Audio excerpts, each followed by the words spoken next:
और मैंने खोजना शुरू किया तो पता चला भारत में सबसे ज्यादा गाय का कत्ल भारत की सरकार कर रही है, मुसलमान नहीं कर रहे हैं। और इस देश में ऐसे कई मुस्लिम समाज हैं जिनको मैं जानता हूं जो गाय को वैसे ही पालते हैं जैसे आप पालते हैं।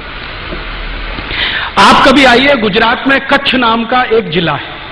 कच्छ जिले में एक नहीं सैकड़ों मुसलमान नहीं हजारों हैं जो गाय पालन करते हैं। गाय का दूध बेचते हैं, दूध में से दही बनाते हैं, दही से मक्खन निकालते हैं, मक्खन से घी बनाते हैं और बेचते हैं।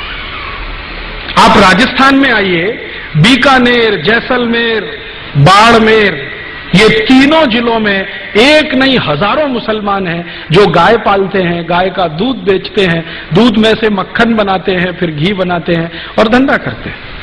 राजस्थान का एक इलाका है अलवर, मेवात क्षेत्र कहते हैं। पूरा मेवात क्षेत्र जो है ना मुस्लिम समाज के भाइयों से डोमिनेटेड है।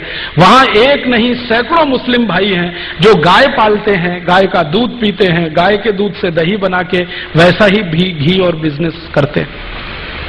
मुसलमान गाय नहीं काटते। ये बहुत बड़ा भ्रम है जो हम हिंदुस्तानियों के बीच में फैलाया अंग्रेजों ने, और ये भ्रम फैलाया था अंग्रेजों की रानी ने, जिसको हम दुर्भाग्य से विक्टोरिया कहते रहे हैं। उसने एक चिट्ठी लिखा था 1894 में। अंग्रेजों का एक अधिकारी हिंदुस्तान में था, उसका नाम था लैंसडाउन, गवर्नर था इस देश में। उसको एक चिट्ठी लिखा, विक्टोरिया ने चिट्ठी लिखा कि देखो, हम भारत में जितने कत्ल खाने चलाते हैं उनमें सबसे ज्यादा गाय कटती है। ये भारत के हिंदुओं को पसंद नहीं है क्योंकि ये उनकी अधिष्ठात्री है, माने हम उसको पूजनीय मानते हैं, मातृ समान मानते हैं। हिंदुओं को पसंद नहीं है और वास्तव में मुसलमान भी नहीं पसंद करते गाय को मारना और उसको खाना। गाय तो हमारे लिए काटी जाती है, माने अंग्रेजों के लिए काटी जाती है।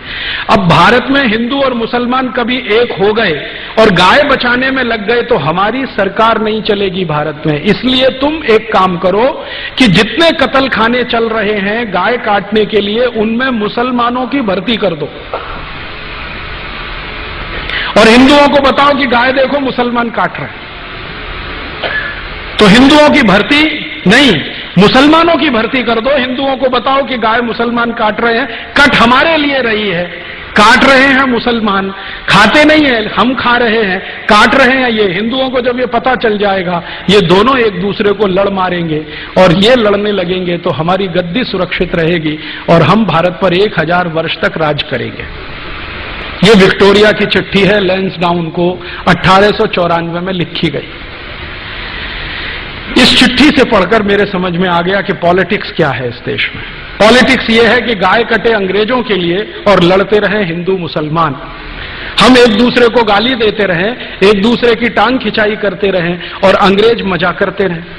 इस तरह से अंग्रेजों ने वो एक जो पॉलिसी है ना, बांटो और राज करो, डिवाइड एंड रूल, वो ये है। तो इस डिवाइड एंड रूल में हमको फंसाया, गाय को कटवाया और एक दो नहीं करोड़ों गाय को कटवाया इस देश में। एक कत्ल खाना जो कलकत्ता से शुरू हुआ, धीरे धीरे भारत के हर कैंट एरिया में फैल गया। 350 कैंट एरिया अंग्रेजों ने स्थापित किए, 350 कत्ल खाने बना दिए। गांधी जी इन्हीं की खिलाफत करते थे अंग्रेजों के जमाने में। गांधी जी को बार बार लगता था कि ये कत्ल खाने बंद होने चाहिए। और गांधी जी के पहले एक और बहुत महान व्यक्ति हुए इस देश में जिनको बहुत पीड़ा होती थी इन कत्ल खानों के चलने से। उनका नाम था स्वामी दयानंद सरस्वती, जिन्होंने आर्य समाज की स्थापना की। उन्होंने तो अपने जीते जी एक फौज तैयार कर दिया गोरक्षा के लिए। स्वामी दयानंद सरस्वती ने एक संगठन बना दिया जिसका नाम आर्य समाज, आज तक जीवित है। 125 वर्ष पुराना संगठन है, कांग्रेस से भी पुराना संगठन। कांग्रेस जो राजनीतिक दल है ना, उससे पहले का ये आर्य समाज है। इसका एक ही काम था, गोरक्षा करना। और इस आर्य समाजी संगठन ने पूरे देश के नौजवानों को ऐसा चार्ज कर दिया था कि भारत के 7,32,000 गांवों में हर जगह गोरक्षा समिति बन गई थी। 1870 से ये शुरू हुआ और 1894 में आकर ये आंदोलन अपने सबसे उच्चतम शिखर पर था।